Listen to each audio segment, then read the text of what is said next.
Hi everyone, I'm Genna. And I'm Noreen. And welcome back to This Way Up, where we talk all things city life, self-love, and all the bits in between. And welcome back to another episode where today we're going to talk about something that's kind of on everybody's mind lately, I'd say. 100%. And on everyone's subconscious mind. Last night I was trying to go to bed and I couldn't. And I was like, okay, let's do something about it. Can't go to bed.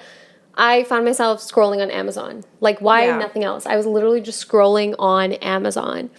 I have a really, really bad habit of shopping, but not like actually purchasing things, but just like scrolling on all these different apps for clothes and gadgets and like anything you can possibly think of, and buying and like wanting to buy things that I like realistically don't even need. Okay, yeah. So just like stuff for the sake of buying stuff. Yes. Yeah. Yeah, relatable. Yeah. I feel like I do that all the time. I think like sometimes I think about, okay, we're all like so stressed about, oh my God, do we make enough money? Like it's such a big topic. Like where are you going to work? Like does it fulfill you? But also big topic, like how much money do you make? Like is that going to be enough for you? A lot of the time, yes, it's for the necessities. Obviously, housing is getting very expensive in Toronto. Groceries are getting very expensive. But I think most times, again, this comes from a place of privilege, like, you know, so I'm very grateful that we can come at it from this angle. But I think most times a lot of the people in my circles and the people I speak to, when there is a desire, especially this young, to make more money, it's not to make more money for the necessities. It's to make more money for the wants. Yes. Not the needs. What can I buy that's not food, shelter, or like just the very base necessities. Yeah. You know? And I also think with like being in the middle of summer, you want to just naturally buy more things. And I don't know why that is the case. Like I feel like I watch myself wanting to shop more, and I see that I feel like I need to put things on my wish list a lot more than I would when it's like, I don't know, winter outside. Yeah. And I don't know why that is the case. I almost find it's twofold, where it's like kind of in the summer, you want to buy a bunch of things because it's like, hey, I can finally go out and dress up and like not have to worry about jackets and slush and disgusting elements. So now I can just like wear a nice pair of shoes. I can wear a nice outfit. But then also in the winter, sometimes I'm like, oh, like I can't do any of that. And that's so depressing. So let me look on my phone and let me go purchase something. I agree. I also want to say, I think it makes a huge impact where you live geographically too. Yeah. I feel like with Toronto, there's obviously, said or unsaid, an expensive taste of clothing and accessories. So like going out on the street, like everything has a label and you're like, oh, that's from Alo, that's from Lulu, that's from Aritzia. And I feel like none of these things are like the most financially sustainable. And at the same time, if you're looking for more affordable options, they might not be sustainable in terms of the environment, which I think is a huge like topic we also need to uncover when it comes to fashion and overconsumption of materials, and honestly just looking into where things come from and what's going on behind the scenes to manufacture certain pieces of clothing or like items. But yeah, it's not a very sustainable city in both elements, I'd say. I like that. Yeah, like coming down to like the core of maybe like what factors influence the fact that we want to consume a lot and maybe more than people in a different like demographic. I would say 100% it matters where you live. If you're in a city, like what kind of trends are like trending in the city.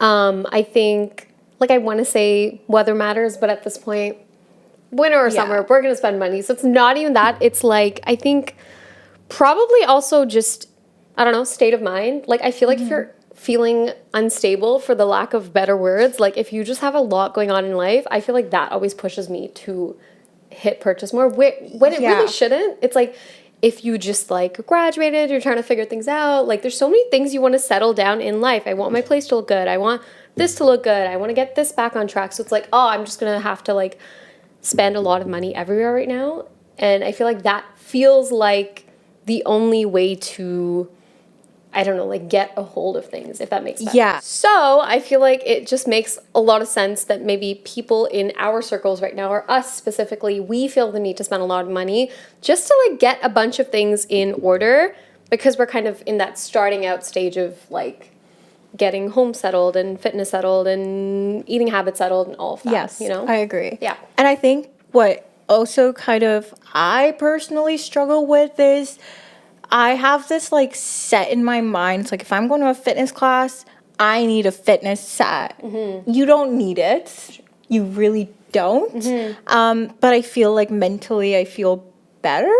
I don't know, like even though I shouldn't, and I know it's this overconsumption and like trying to sell you buy more, buy more, buy more. But I think it's also really hard because when you walk out or you go to one of those spaces, you see everybody else around you is in like really nice sets and like really put together. And you're just like, I don't want to stick out. But yeah, like I think it's really hard when you're starting out and you want to kind of fill in the gaps. Like you said, you want a nice home, you want it to look a certain way, you want to have a certain aesthetic, like with your clothing, with the accessories that you buy, that it's really hard to kind of like say no and stop yourself from scrolling endlessly, like on Amazon, on like all of these different shopping like sites, on these clothing store sites. And I don't know, like I don't know what to do about it, honestly. I think that's so fair. And I think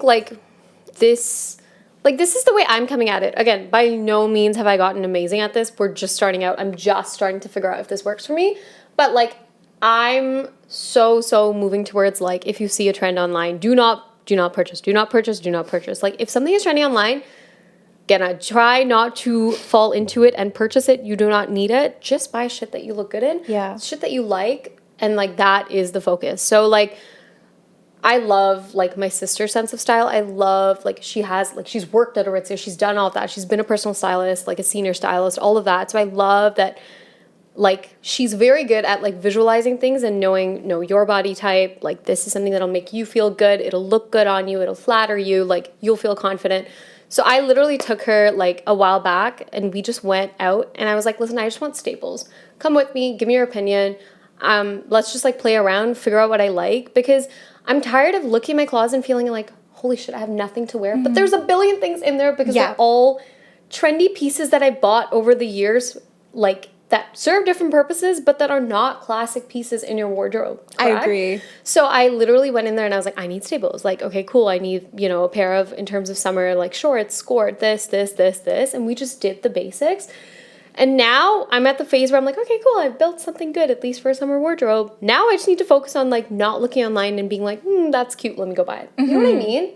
Yeah, I really struggle with that. I feel like sometimes when we're constantly consuming so much social media, and I'm a huge Pinterest user, so that is not adding any value to my overconsumption here, because every day I go on my phone and I'm like, let me scroll on Pinterest, and I'm like, oh my god, that's a beautiful outfit, like I want to style it a certain way, and it's like, this is gonna cost me a lot of money that I don't want to spend right now. And it's like really tricky, because I think what we've kind of like shifted and navigated towards is having a lot of like trends in the media that last very, very short periods of time. Like what's trendy today is not going to be trendy in a week. And again, you want something, you want it now, so you go get it, and then a week later you're like, why the hell did I buy this? 100%. And I think what else is very, very trendy in social media right now is to curate this very near perfect feed where you have a different outfit on at all times, and it's such a faux pas,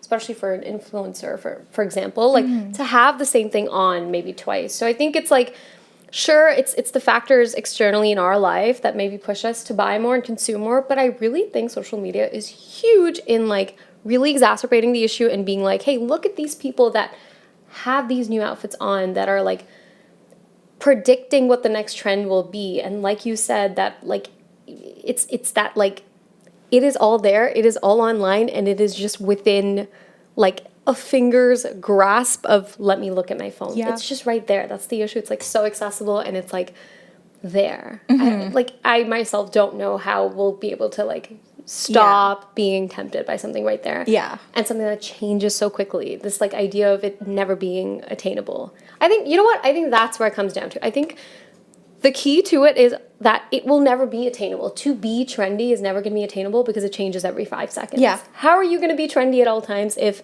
every 5 seconds there's something new trending, and you will obviously not have that piece in your wardrobe? Yes. Hence, you're not trendy anymore. I think the goal should not be to match whatever's trending. It should be to figure out your own style. Exactly. And like, yes, trends will come and go, but maybe like find pieces and trends that speak to you. So like, I don't know, if like something's out and trending, like scarf tops, which Yeah. is something I'm like literally obsessed with right now. Maybe you like it and it speaks to you and you can work it in, and you're not getting it for the sake that it's like super trendy right now. You're getting it because like, oh, I really like this item. But maybe what's trending is like a scarf top with like, I don't know, a certain style that it's going with. Like, I know cowboy boots are a huge thing, but like, I don't know, I look at them like, I will never wear these. If I get them, I will never ever wear these in my life. So just like, don't get them. 100%. Yeah. And I think what comes back to for me a lot is trends always come back. Suddenly, like the 90s had this huge resurgence, right? The leather jackets made its way into like every single thrift store, every single like vintage store, like all of that.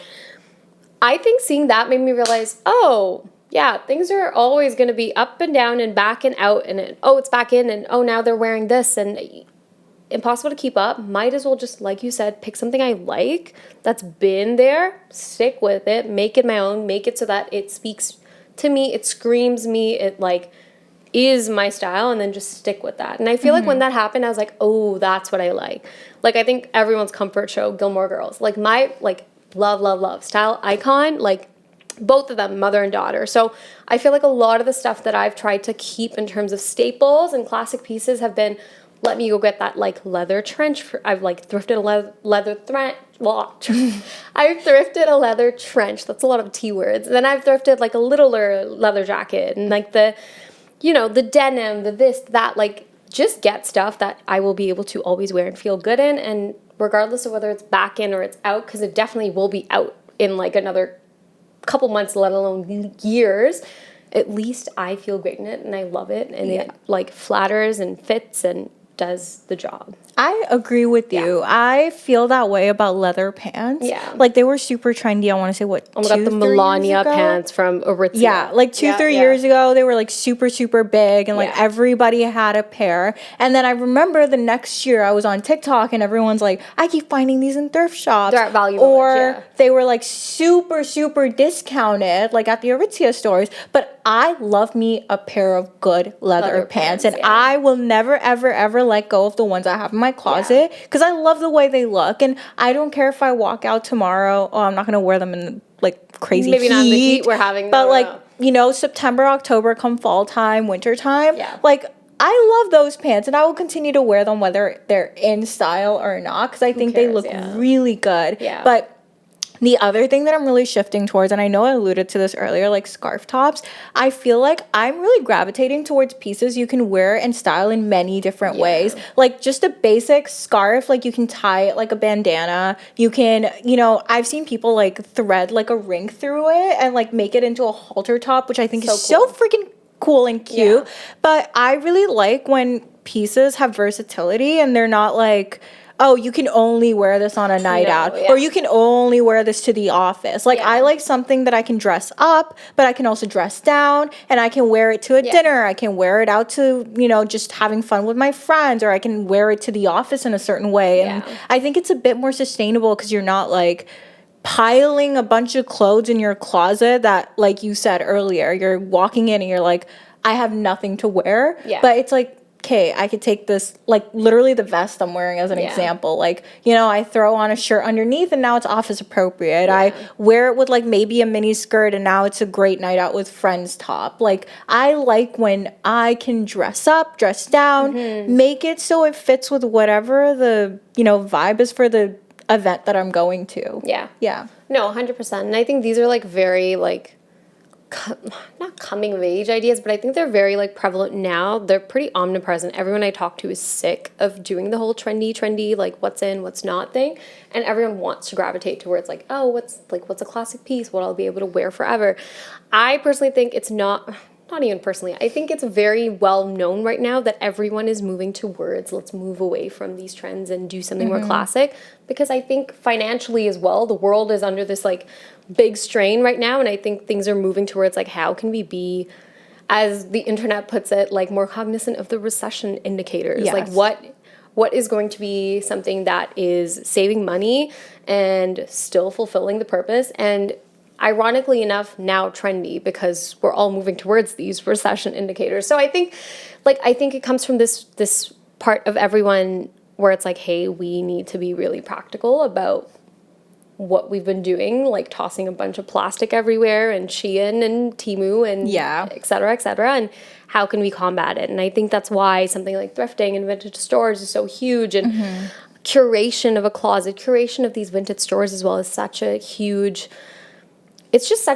element right now. I think it's very in, especially in Toronto, because everyone's moving towards, we need to be financially responsible right now, right? Which is great for me. I think this is exactly where I want the world to be in, the state in, because I feel like that is the state I personally want to be in right now as well. So I'm like, great, keep doing it. Yeah. Let's go that way. I agree. I think what I've also noticed is this kind of like really icks and irks me out too, is I see a lot of like new popping up online stores, especially with clothing. So many. Especially with the trendy items that, you know, is like all over TikTok and stuff. But they're all just Shein repackaged. Like they're not, they're just drop shipping that stuff. And it's like, one, I don't know, like if it's going to cost me like $15 for a shirt, which I personally think this is like really, really sad, but like something that's affordable is like the worst ever quality I've ever touched in my life.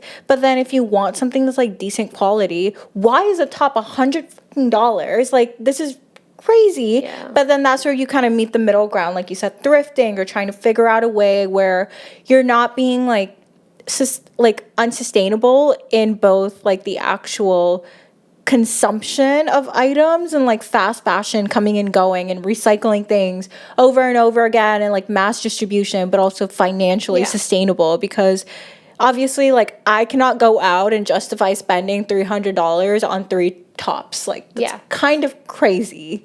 And I think like what's important to me, especially lately, like I've been trying to be a bit more reflective, because I feel like right now there's so many ideas online where it's like, we have to be more sustainable and we have to be more responsible, and all of that is true, well and good. Like we do have to be more cognizant of like, let's not support fast fashion, let's thrift, let's do this, let's spend more money and get that like more robust item that'll last us forever. But I think what's really important that I've tried to realize is that is not accessible to everybody.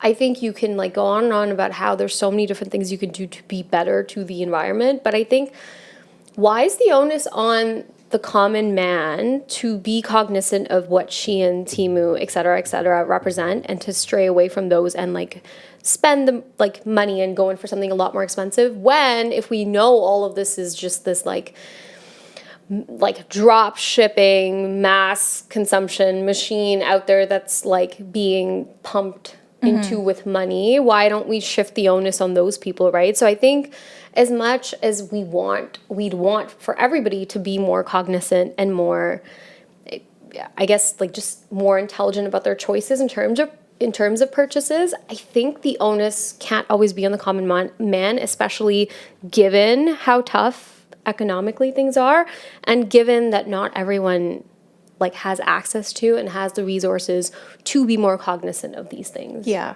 I completely understand what you mean. Like I've seen this time and time, and I like really struggle with it, because in the back of your mind you're like, I don't really want to be spending money where it's not very like economically sustainable, but also like, why am I going on Amazon looking for like said item, I don't know, like a 6-piece glassware, and it's like double the price, and I find the exact same thing on like Shein or Temu, and it's like a third of the price. And it's like in your head you're just like, why am I paying more for the exact same item? Like, just because it has like the Amazon label on it, like, it's not any more sustainable. No, it's not. But at like, all. I also don't want to pay like 3 times the price when I could just get it for a third of it. Yeah. So yeah, like, it's really difficult because you're just like you said, it shouldn't necessarily be on the common man No, because it shouldn't. like, we can't control much. No. Unfortunately, we can't. So I think big companies that are adding all of these items in mass production and not being very like economically sustainable, they should also care about the environment. Like, we can only do so much. Like, not purchasing from, let's say, Shein isn't stopping any of these companies from then going to Amazon and listing it for 3 times higher the price, because people might think or might perceive because it's from Amazon, it's not the same thing, when really it is the exact same thing. No, 100%. And I feel like with all the recent uproar on, hey, those Lulus that you have are actually not exclusive in any shape or form. They actually are made in the same factory. A lot of other products that are marked down completely are made in. With all of that happening on the internet right now, I think it's even more blatant that there's nothing to a price tag, there's nothing to a brand name. Like, there are just inevitably like very unethical and just like not very sustainable practices present out there, and everyone's taking advantage of it.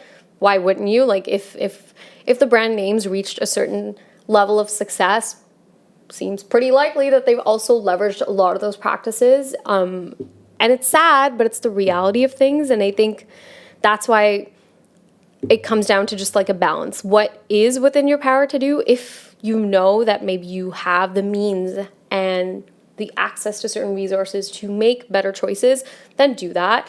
And if not, then it's like, it's one of those things, especially given the state of the world right now, like, it's is what hard. It is. And it's not on you to be making those, it's not on you to solve like global warming.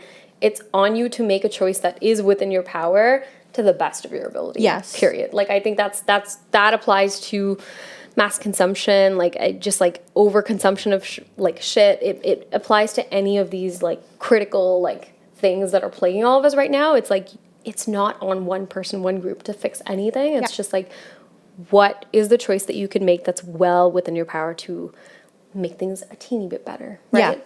No, I agree. Like, there's so many things that are going on with one person. Like, you have to take into account so many things. Like, yes, your personal morals, but also your financial situation. And there's so many other things that go into making that choice. And like you said, it's not, even if you decided one day, like, okay, right now I have the means to maybe purchase something that's a little bit more sustainable. Maybe tomorrow you don't, but you shouldn't necessarily feel like terrible about it, because again, like, as much as it would be so much easier for one person to actually do something and make that change one day and continue to make it, it really adds to like 0.0000001% of the problem. And it sucks. It really sucks that you can't do more, but it is what it is, unfortunately. Yeah. Like, if you can do more, then I hope that that is something that, you know, the population's taking note of and saying, hey, like, okay, cool, I am part of that group that maybe has larger of a footprint and like more means to actually make things better. Let me take a better stance here. Let me make a better choice. That's all we can hope for. I don't know, but I think these are good ways that we, at least in our day-to-day, can do something about it. Like, I feel like thrifting is great. Like, all these stores, I feel like Toronto has a great like vintage store scene. Yes. I know everyone's like, oh, you can't really find anything in Toronto. And you just really need to look. I think so. Like, yeah. I feel like by no means am I an expert at it at all. Like, I'm always looking at more like avid, cut this out. Avid. I'm always looking at avid thrifters to figure out kind of like what their strategies are, what their main spots are, where do they go, like all of that. But I think it's like pretty cool when I go to like a more curated store even, and it's not very like authentic thrifting. Even if it is more curated, I love that stuff. Like, I love going to a store where I'm on the same wavelength as kind of a store owner, where I feel like I see their vision with their pieces. I love what they have, and then I can kind of dig into it. Like recently I went into a store that was like I wanted to go thrifting-ish, like vintage store-ish hopping, and then I went to one kind of store where it wasn't really a thrift store, it was like more of a vintage store, but again, it was very small, and it was very incredibly curated by the store owner. She was amazing. Like, she had a couple racks, not much more, but it was just so curated and so like thoughtfully done that I felt like I liked so many of the pieces, which is so unlike me when I usually go into a store like this. Like, I really feel like this really spoke to me, and I was like, you know what?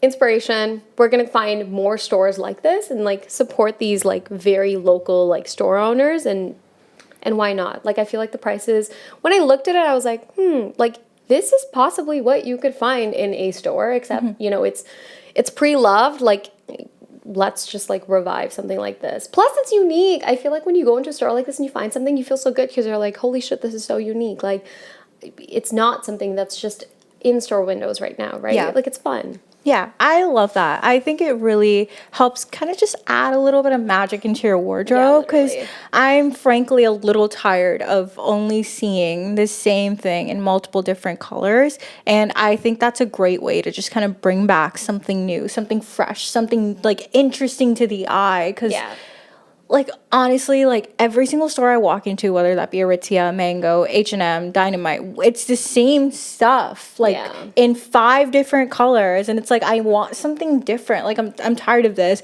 But I will also say another great place that I found, because like I recently started a new job, and like, you know, like I have to dress up a little bit more. It's not as like casual as like where other places I've worked.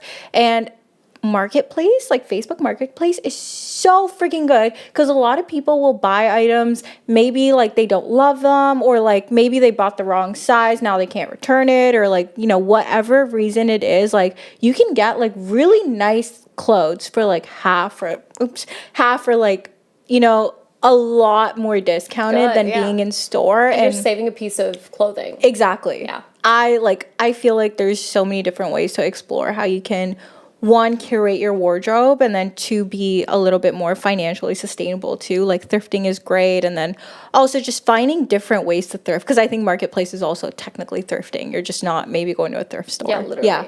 And I think like lastly, but also very simply, you can literally just, I think there's always like so much you can find in your closet if you just take a deep dive. So I feel like deep dive into your closet and literally find stuff and just try and style it a bit differently and see if you can revive certain stuff, because I feel like I've found that for sure, where I'm like, oh my God, this exists in my closet. I did not realize that, didn't remember it. Let me pull it out now and see how I can style it with these other new things I bought over the years. Yes. So there's ways to do it, and I feel like there's a lot we can take away from it to try and be a little more sustainable, but also just like a little more creative, so we're wearing cool, fun things that are not the latest trend on your feed. I agree. I think you should set your own trends, and that's my take. And just try to find other ways to style things that you already have in your closet. That's my like go-to right now. Just figuring out how to do it in a different way. But yeah. Very, very true. Cool. Yeah.